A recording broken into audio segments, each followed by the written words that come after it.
It's a lot easier to enjoy a very warm weekend when you see what is coming up in the extended forecast. Here is a look at the latest from the Climate Prediction Center.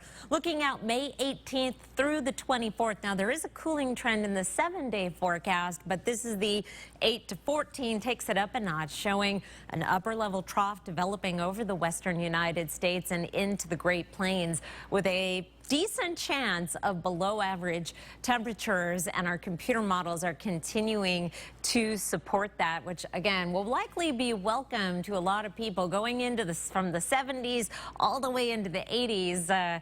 Can take a toll on folks who are not quite acclimated to that. Here's perhaps even better news as we get into the dry season and fire season. It gets even closer. We have a chance of above average precipitation. The signal is not quite as strong for the Northwest as it is once we get into the Rockies, where there is a much stronger signal. But I do think we'll have a progression of systems that will at least give us some precipitation and hopefully do something to offset at least the growing threat of drought, particularly in the Okanagan Valley, where we are keeping a very close eye on the water situation.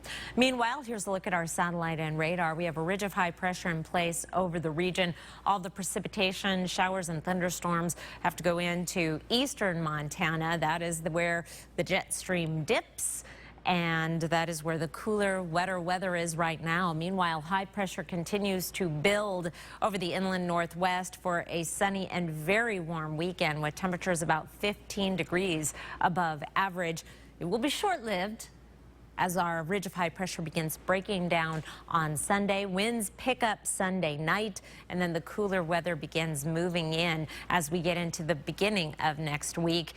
Upper 70s and lower 80s still for Monday and Tuesday with partly cloudy skies. Then we start bringing in that chance of showers Wednesday and Thursday. Cooler weather on the way. That said, I do think if you're going to do some planting this weekend, that cooler weather will not involve any frost.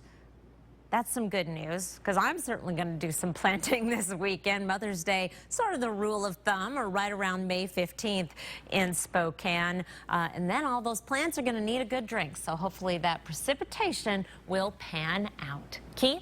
Thank you, Chris. It is hot out there. Might I suggest sunblock?